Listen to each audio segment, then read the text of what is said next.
the site to be, they needed to endure some attacks. But Amazon basically tossed them out, and Amazon was trying to put up a story, something about breaking terms and conditions or terms of service, whatever you want to call that. And they were distorting the story because what actually happened isn't what they claim it to be.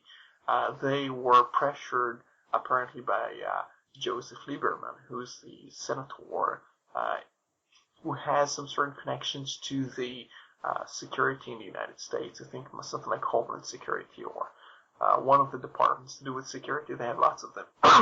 He was approaching these companies and asking them to basically try to push WikiLeaks off the web or causing them trouble. And then Visa and MasterCard were not only kicking and preventing payments from being made to Mr. Assange, but they were also crippling other services outside the United States, services which were supposed to at least put some legal funds for WikiLeaks or for Assange to defend themselves. So they were being used as Assange puts it, they were being used as instruments of control by the United States government to try and pursue him.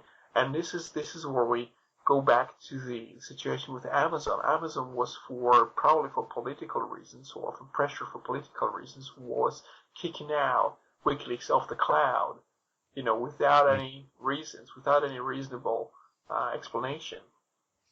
And and this basically shows you they had to be more independent. They had to ensure that their hosting was not based on a service out there, which would kick them, despite the fact they weren't breaking any rules, just because Amazon did not, like them, or because of the friends of Amazon did not like them. They could just toss them off the cloud, which, if you install software on the computer, well, it's your computer, you've installed the software on it. It's not going to just vanish or delete itself.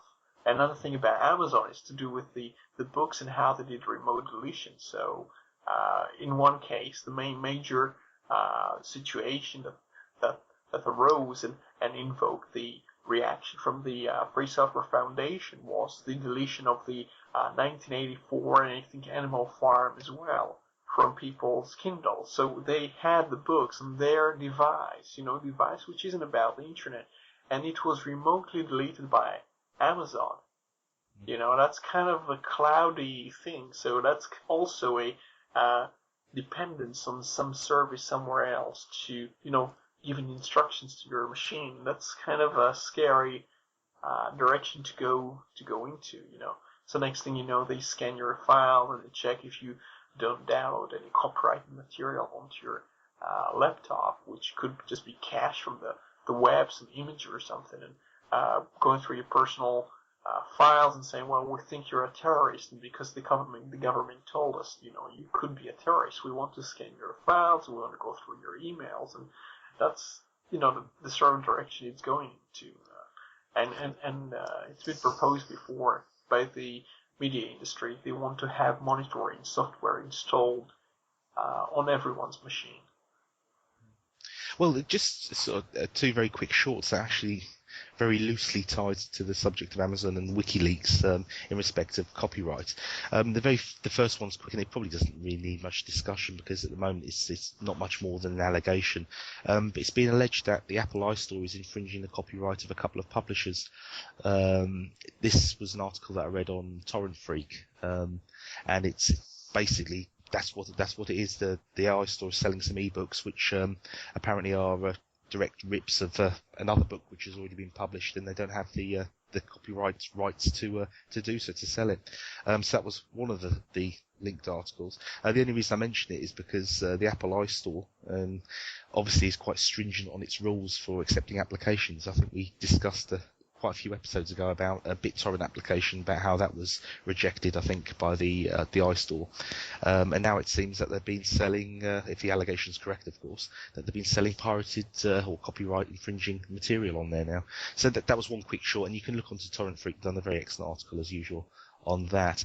The other thing that I wanted to quickly mention, which is very loosely related to WikiLeaks, although it's not half as important or as a serious a subject. But it is sort of relevant, and it covers the issue of censorship. And I know when we talk about censorship, and certainly from myself and Roy, we're in the UK, and I certainly consider myself quite lucky when you look at some other countries and their rules on censorship and how the citizens can't access certain sites.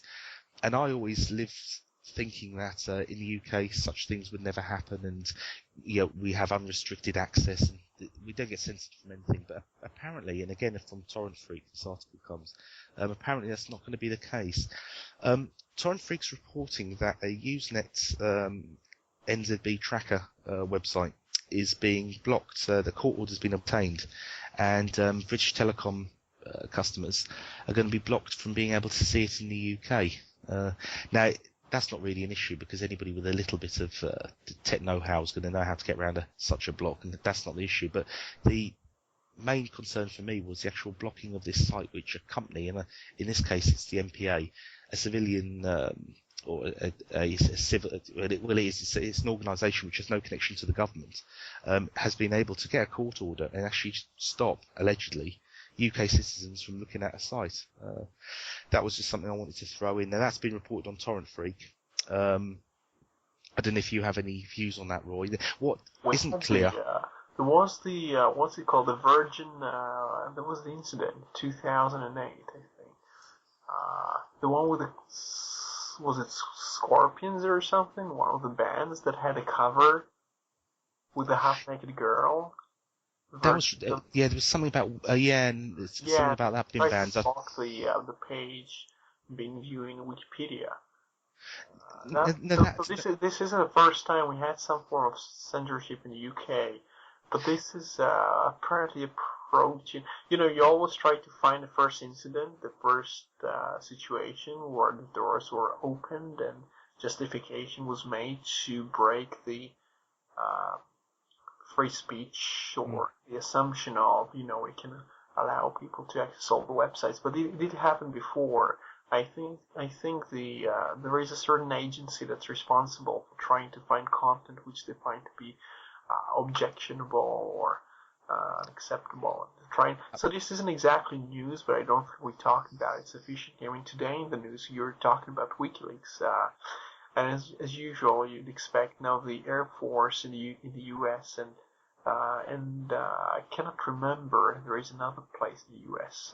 Not the Congress, not the Library of Congress now, but they do not allow access to WikiLeaks, and I think they also block all kinds of points of access to WikiLeaks. And you'd think that people in the army should at least kind of know, what happens. Everyone else knows. So I mean, that's in Reuters, by the way, so it's a reliable source for this kind of. I mean, the site itself, an NZB tracker or indexer isn't of any interest to ourselves, and that it was more the point of the fact it's been attempted and it seems to have been successful, or it will be successful. Certainly, the court order appears to be granted. And what the worrying trend was, obviously. This is a company or a group of people like myself and you that aren't connected with the government, which are just normal people who are able to get a court order and prevent BT, the ISP, from letting its customers access this particular page. And the question I had, which wasn't answered in the article because probably they won't know yet, would be what other ISPs this would be affecting. Because BT, if I'm correct, rent parts of their service or lines out to other service providers. Yeah. So does that cover the whole umbrella? Would my service provider be affected by that? Who knows? And why just go after BT? I don't believe they're the biggest. Just take the first step first, and don't jump to the next step. Give them about a year for things to kind of immerse a bit. It just seems to me if a court order was obtained for, say, BT, why they didn't make it a group or name more than one ISP. Unless the BT umbrella covers. And look what happened with Form. It usually starts with BT, and Form. And for those who don't know, Form is the nastiest form of worms you can have on the network, and it spies on you and it builds profiles on you, and people then sell your browsing habits to people. And this, as far as I know, was started by more than one single person from BT originally. who had a really brilliant idea. Basically, we have all these people passing around some traffic, and we could analyze this traffic and find out things about this person, and then try and intrude his life by presenting, by matching the advertisers to this person's habits and selling this information.